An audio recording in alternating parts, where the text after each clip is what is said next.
In the heart of an ancient forest known as Darkwood, a chilling tale unfolds. The eerie hoot of an owl echoes in the silence.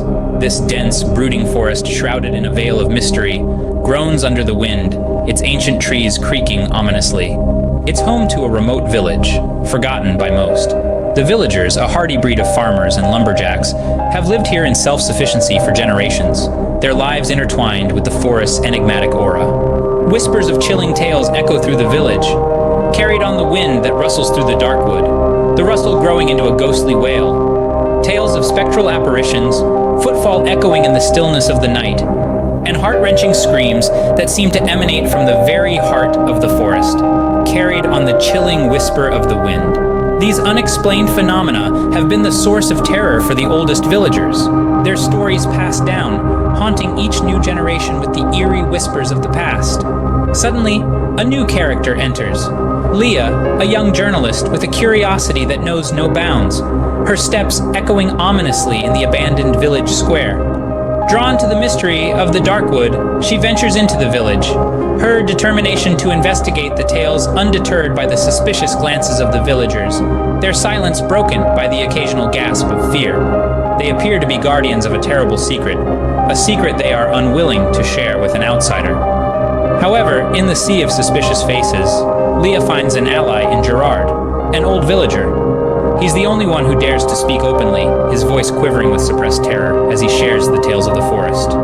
Gérard spins an ancestral legend of an evil Djinn, once trapped within a relic, set free by a dark ritual, the savage roar of the Djinn still echoing through the forest.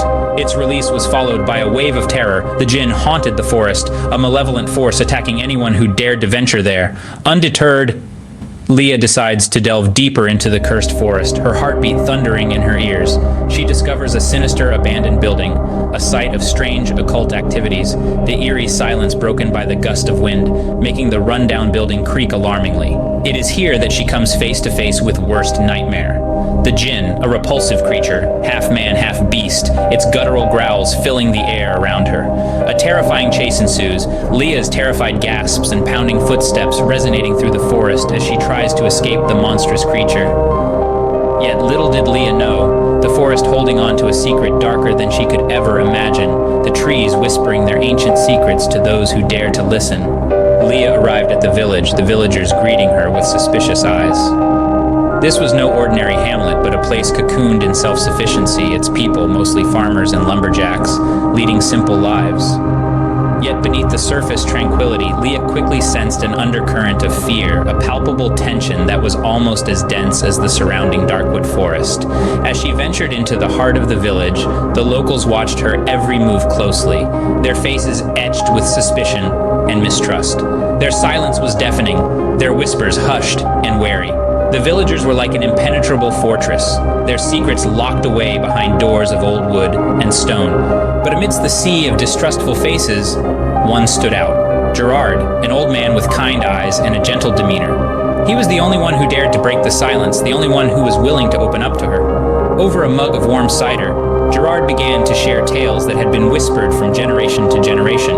Stories of ghostly apparitions, of footsteps in the night, of heartbreaking screams echoing through the dense forest. Gérard shared an ancient legend, a tale of a monstrous Djinn, a story that would change Leah's journey.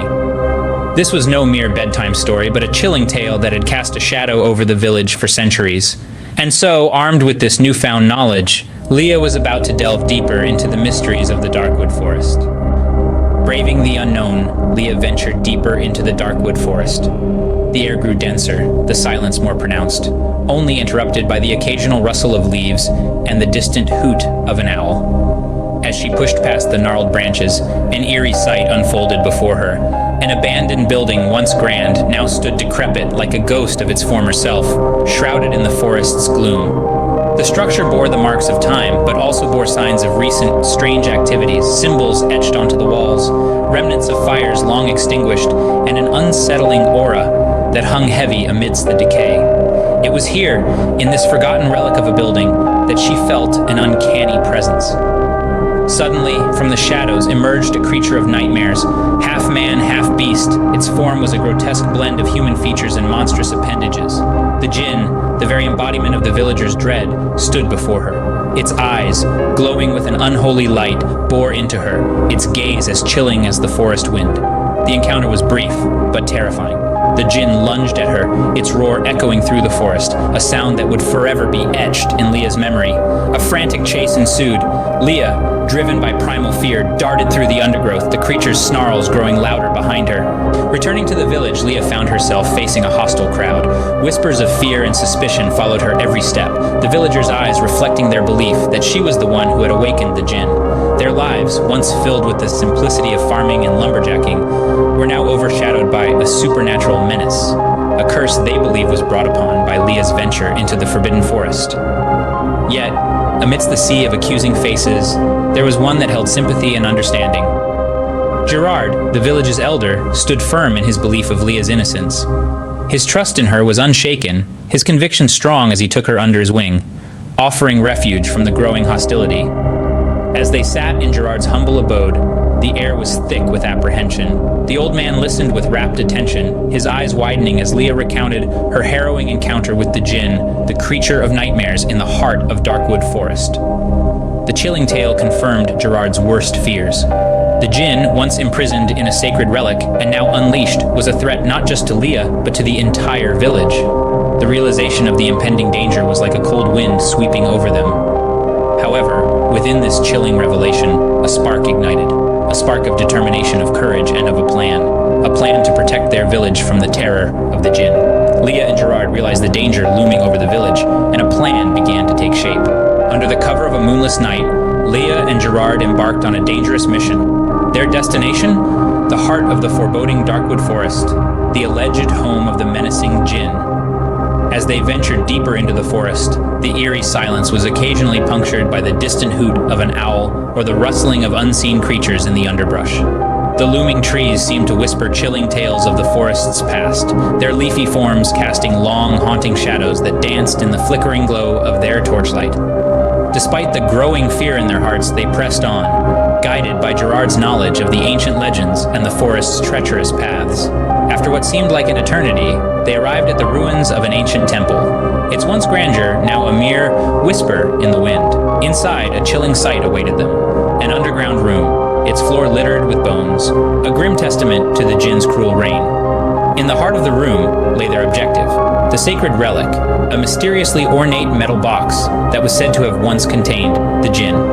As Leah cautiously extended her hand to claim the relic, a sudden terrifying roar echoed through the room. Their hearts pounded in their chests like war drums, their breaths caught in their throats as they turned to face the source of the sound.